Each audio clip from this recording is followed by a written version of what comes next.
کیونکہ اعلیٰ حضرت کو اتنی جہتوں سے بیان کیا جا سکتا ہے. یہ تو میں صرف آپ کے سامنے ابھی اعلیٰ حضرت کی زندگی پر ہم نہیں آئے. ہم نے 1856 آپ کی ولادت ہے اور 1 سال کے بعد ورلڈ وار ہونے والی ہے. 1857 کا غدر جانتے نا، 1857 کی جو جنگ عظیم ہوئی ہے 1 سال کے بعد ہوئی. 1 سال پہلے اعلیٰ حضرت پیدا ہوئے ہیں.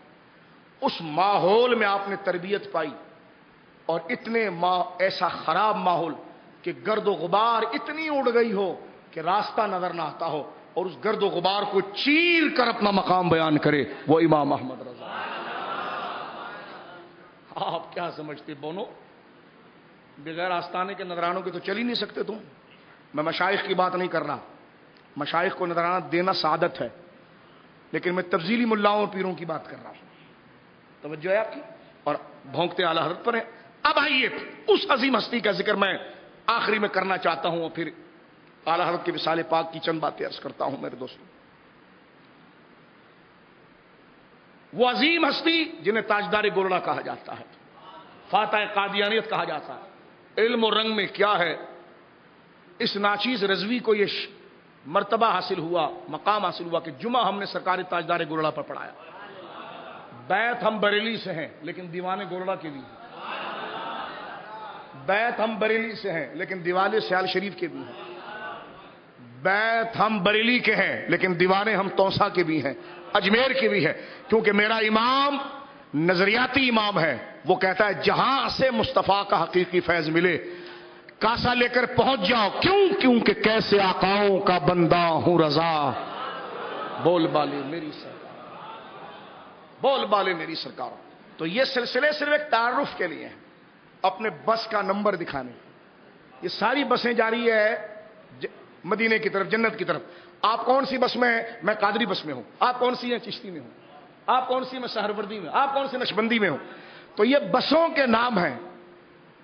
ان سب کا لائسنس بھی ایک ہے، ڈرائیوروں کی فکر بھی ایک ہے، اور انہوں نے پہنچانا بھی ایک اسٹیشن پر ہے. یہ جھگڑے کی چیز نہیں. جس کو جو بس مہیا آئی، جس میں اس کو سیٹ مل گئی وہ اس میں بیٹھ جائے. سلسلے لڑنے کے نہیں ہوتے. جو خبیث آپس میں لڑے گا اس کو کلمہ بھی نصیب نہیں ہوتا. جو بزرگوں اتنے اہم مشن پر لوگوں کو تشویش دلا کر اسلام کا نقصان پہنچائے، وہ یہ رضوی ہے، وہ فلانا ہے. میں نے کہا کوئی نہیں، سب مصطفی ہے، سب مصطفی. تو میں آپ کو یہ بتا رہا ہوں، یہ میں نے پہلے بار آپ سے کہا تھا، یہ اللہ کے نیک بندے مجددین. اب آپ دیکھیے یہ سارا فیض کا دریا آ رہا ہے گنبد خضرا سے. کبھی یہ خیر آباد سے پھوٹ جاتا ہے، کبھی یہ سرہند سے پھوٹتا ہے، کبھی یہ بدایوں سے پھوٹتا ہے، کبھی یہ کچوشا سے نکلنا شروع ہو جاتا ہے، کبھی یہ چشمہ پیلی بھیت سے نکلنا شروع ہو جاتا ہے، کبھی یہ بریلی سے نکلتا ہے. یہ چشمے الگ الگ جگہ پر پھوٹتے ہیں لیکن پانی جو ایک ہی ہے جو سیدھا مدینے سے آ رہا ہو. خدا را سلسلوں میں لڑو نہیں، یہ مضبوط ہونے کے یہ بانٹ رہے ہیں آپ کو. اور موجودہ سجادہ جب تک صاحب مزار کے عقیدے پر رہے گا، یہ سن لیں، موجودہ سجادہ جو گدی پر بیٹھا ہے ہمارا عزیز ہے، ہم مانتے ہیں، محبت کرتے ہیں، قدم بوسی کرتے ہیں ہر صاحب طریقہ سجادہ کے، لیکن مشروط ہے ان لوگوں کے ساتھ کہ جو مزاروں میں ان کے عقیدے ان کے فکر سے ہٹا تو پھر اعتبار کسی چیز کا نہیں. کیونکہ بیعت خون اور نسب پر نہیں ہوتی، بیعت اصل میں شریعت پر ہوتی ہے. یہ جملہ ذرا سمجھیے، بیعت شریعت پر ہوتی ہے، دین پر ہوتی ہے، خاندان پر نہیں ہوتی. بیعت دین پر ہوتی ہے، شریعت مقدم ہے. میں آخر میں پیغام دوں گا آپ کو، ایک کتاب ضرور آپ پڑھیے اس کو. خون کی قدر ہے مگر اسلام کی وجہ سے. خون کی قدر ہے مگر اسلام کی وجہ سے. اسلام نہ ہو تو پھر خون کی کوئی قدر نہیں، خاندان کی کوئی قدر نہیں. ہاں جو ذاتی وجاہت اگر اسلام لے آئے، خیار فی الجاہلیت خیار فی الاسلام اذا فقہوا، ہماری پوری زندگی گزر گئی خارجیوں کے مقابلے میں نسب کی کرامت اور اہمیت کو بتاتے ہوئے کہ نسب فضیلت رکھتا ہے. سادات کے دشمنوں کو جواب دیتے ہوئے ہماری عمر گزر گئی کہ نسب کی اہمیت ہے، لیکن اس مقدمے کے ساتھ کہ ایمان کے بعد، شریعت کے بعد بدعقیدگی آ جائے اور اگر وہ متحقق ہو جائے کہ شریعت سے ٹکرا گیا ہے تو پھر ہم اس سید صاحب کو دیکھنے کی بجائے سید المرسلین صلی اللہ علیہ وسلم کی شریعت کو دیکھیں گے اور نانا کے طریقے پر چلیں گے. توجہ ہے, یہ ایک جرنل بات. اب آپ سمجھ لیجئے کہ جب ان کے لیے گنجائش نہیں تو کسی اور کے لیے کیا گنجائش ہوگی. جب یہاں گنجائش نہیں, اور یہ بات شریعت سے محبت کرنے والے کے لیے کبھی نہیں لگے گی کہ مظفر شاہ بغض میں بات کر رہا ہے. شریعت اگر مقدم ہے تو یہ اس تناظر میں ہم بات کریں. شریعت عالی ہو تو یہاں دیکھیں ہم نے سید السادات سید جماعت علی شاہ صاحب کا ذکر کیا. بولو سبحان اللہ.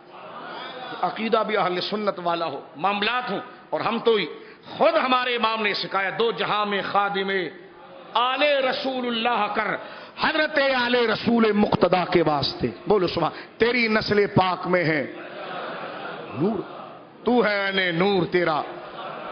وہ نور کون سا جو سرکار کے سینے سے آ رہا ہے, جو سرکار کے سینے میں. تو اصل ہے حضور کی اتباع, اصل ہے رسول اللہ کی شریعت, اصل ہے قرآن, اور ترجمہ اصل ہے سنیت. جو سنیت سے ہٹ جائے لائق تقلید نہیں رہتا, لائق اتباع نہیں رہتا, لائق عزت نہیں رہتا.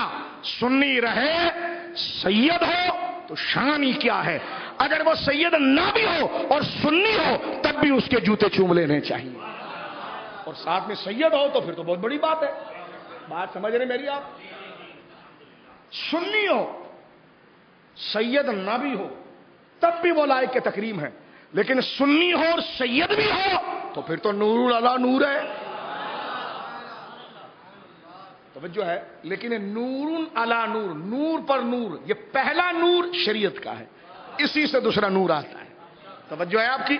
اب آپ دیکھیں تاجدار گولڑا رضی اللہ تعالیٰ جن کے علم کی جولانی یہ تھی اور مقام یہ تھا کہ آپ کے شیخ نے کہا کہ قرآن کی تفسیر لکھیں, تو آپ نے کئی دن تک توقف کیا اور واپس آ کر اپنے شیخ مکرم کی خدمت میں عاجزانہ طور پر عرض کی کہ حضور یہ چیز میرے بس سے باہر ہو رہی ہے. پوچھا کیوں؟ فرمایا کہ جب میں قلم اٹھا کر قرآن کی ایک آیت کی تفسیر لکھنا چاہتا ہوں, یہ علم تھا تاجدار گولڑا کا, فرمایا میرے ذہن میں معلومات کے وہ دروازے کھلتے ہیں کہ قلم کی طاقت نہیں ہوتی کہ سب کو لکھ سکے. اور واقعی میں یہ کوئی تعلی نہیں, جس نے تاجدار گولڑا کو پڑھا ہو, جس نے اس خوشبو کو پایا ہو, وہ دیکھ سکتا ہے آپ کی ایک ایک کتابوں کے اندر آپ کے علم کی جولانی کیا تھی. اللہ اکبر, اللہ اکبر. ہمیں تو شرم آتی ہے آپ کے دربار پر امامہ اونچا باندھ کے جانے میں. یہ کون بادشاہ آرام کر رہا ہے, علم و فن کا کون شہنشاہ آرام کر رہا ہے. میرے دوستوں بزرگوں دیکھیے, میں آپ کی خدمت میں یہ بات عرض کر رہا ہوں کہ حضرت تاجدار گولڑا رضی اللہ تعالیٰ عنہ کو لوگ خطوط لکھتے تھے, جیسا بڑے بزرگوں کو لکھتے ہیں سوال پوچھنے کے لیے, دعا کے لیے خطوط آتے رہتے تھے. تو تاجدار گولڑا رضی اللہ تعالیٰ عنہ کے پاس ایک دفعہ خط آیا مولانا عبد الغفور ہزاروی رحمۃ اللہ تعالیٰ علیہ, جو بریلی شریف سے پڑھے ہیں, جو بریلی شریف سے پڑھے ہیں اور مرید اور خلیفہ ہیں حضرت تاجدار گولڑا کے. توجہ ہے آپ, تاجدار گولڑا کے خلیفہ ہیں, پڑھے بریلی شریف سے. اب آپ ہی خطاب فرمایا کرتے تھے. تو حضرت اعلیٰ حضرت پیر محلی شاہ صاحب رضی اللہ تعالیٰ عنہ کی بارگاہ میں خط آیا. خط آتے رہتے دعاؤں کے, سوالوں کے, عزیزوں کے. وہ زمانہ ظاہر سی بات موبائل میسج کا نہیں تھا تو خطوط ہی آتے تھے.